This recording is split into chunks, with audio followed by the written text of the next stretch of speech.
Trump called Canada nasty, but Carney did not answer with another insult. Instead, he responded with jobs, exports, aluminum, and a warning that pressure from Washington could increase costs on both sides of the border. Canada's trade and employment numbers are looking surprisingly strong. At the same time, aluminum exports are moving more toward Europe, while reports say Ottawa is considering major concessions before August 19th. This has pushed the dispute into one of its most dangerous stages. So, the big question is, who really has the power and who will back down first? Here are 5 major developments showing how the Canada-US dispute is changing before the August 19th deadline. In August, Trump increased tensions by calling Canada nasty and also calling Canada's leadership nasty. However, he also made it clear that he loves the Canadian people. The next day, Carney responded from Saguenay, Quebec, but he avoided making a personal attack. Instead, he focused on Canadian workers' investment and Ottawa's efforts to reach a broader trade agreement. This matters because the real pressure is not coming from words. It is coming from the economy. U.S. tariffs on Canadian steel, aluminum, and vehicles can affect auto parts companies, suppliers, and final assembly plants. That means the cost of a vehicle can increase before it even reaches the showroom. Carney's argument is simple. Canada may be able to handle enough pressure for Washington to also feel the economic impact, but statements and strong words can only go so far. To understand whether Carney really has room to resist, we need to look at Canada's latest economic numbers. And those numbers have made Carney's argument stronger. Canada recorded a trade surplus of about 3.86 billion Canadian dollars in June, the largest in 4 years. Exports also reached a new record level. Even so, the United States bought about 69.5% of Canada's exports, showing just how closely connected the two economies still are. Then in July, Canada added 75,000 new jobs, while the unemployment rate fell to 6.4%. By comparison, the United States lost 23,000 jobs, although the U.S. unemployment rate of 4.1% was still much lower than Canada's. The United States also later revised some of its previously reported employment numbers downward. The bigger issue here is economic strength and negotiating power. Canada is certainly under pressure, but these numbers show that Ottawa still has enough economic strength to avoid immediately giving in and instead try to negotiate a better deal. And these strong numbers are only part of the story. There's another important industrial metal that shows how Washington's tariff pressure can create unexpected results. That metal is aluminum. Aluminum shows how tariffs can send effects back through the entire auto supply chain.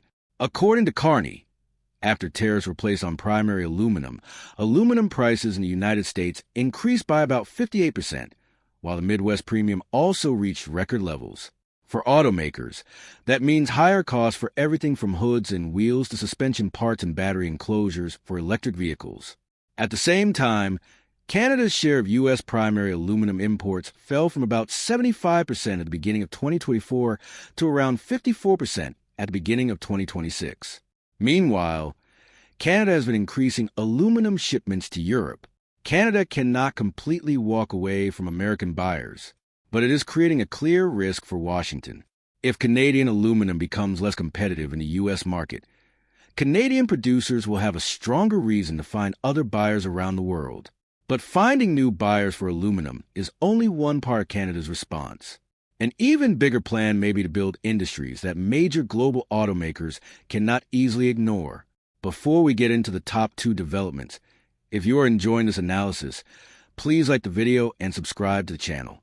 It helps us reach more automotive fans who want to understand not only what is happening in the industry, but also why it matters. Now, the countdown is becoming even more interesting. Carney's larger strategy is not just about surviving one tariff fight. Canada is investing in industries that can make its negotiating position stronger in the future.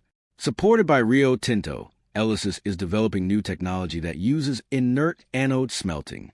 The goal is to eliminate direct greenhouse gas emissions from the traditional aluminum production process. A commercial-sized 450 kiloamp cell began operating in 2025, while another demonstration facility is targeted to begin production in 2027. This kind of technology could become especially valuable to automakers looking for lighter and lower carbon materials. At the same time, in 2025, Canada's exports to countries outside the United States increased by 17.2%, while exports to the U.S. declined. Replacing the United States overnight is almost impossible, but every new customer gives Ottawa a little more negotiating power when Washington applies pressure. Still, diversifying markets cannot change geography overnight. And now Canada may have to decide how much of its new economic strength it is willing to give up in order to reach an agreement with Washington. Canadian negotiators met U.S. Trade Representative Jameson Greer on August 6. Reports the next day revealed that potentially important concessions were being discussed. For the auto industry, the biggest issue is that Ottawa is reportedly considering removing tariffs on vehicles made in the United States. At the same time, Canada could consider some changes involving dairy quotas and American alcohol. In return, Washington could potentially reduce some tariffs affecting Canadian steel and aluminum.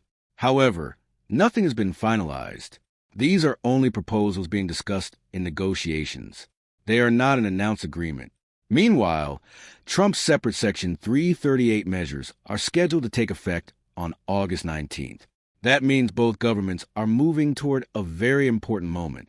Publicly, Canada is emphasizing its economic strength and ability to resist pressure. Behind the scenes, however, Ottawa is deciding whether giving concessions to the auto industry could help secure the relief it wants of the steel and aluminum sectors. And this brings us back to the same question we asked at the beginning.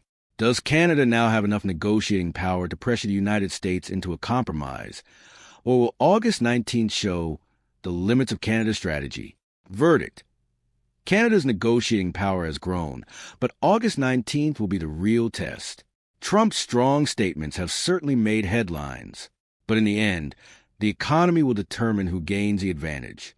Canada has recently shown strong employment and trade numbers. It has moved some aluminum exports toward Europe, and it has invested in a new generation of aluminum production technology. But the U.S. market is still extremely important to Canada. That is why Ottawa may be considering concessions involving vehicles, dairy, and alcohol. This is not a clear victory for either side. Washington has access to a massive consumer market. Canada, meanwhile, provides important raw materials and industrial capacity that American manufacturers still depend on. The key difference is this: having negotiating power is one thing. Turning that power into a better deal is another. Canada has shown that tariffs can create higher costs and unexpected consequences on both sides of the border. But now Ottawa must decide which concessions are acceptable and which concessions would weaken the negotiating power it has spent months building. What happens next? Should Canada remove tariffs on vehicles made in the United States? Can diversifying into other markets really reduce Canada's dependence on the United States? And will August 19th bring a compromise between Canada and the United States, or will it start another round of tensions? Share your opinion and experience in the comments below. We would love to hear what you think. For the latest automotive news, industry developments, and detailed analysis, subscribe to the channel and turn on the notification bell so you do not miss our next video. You can also watch any of the videos on your screen right now. There's plenty more to watch and learn. Thanks for watching, and I'll see you again in the next video.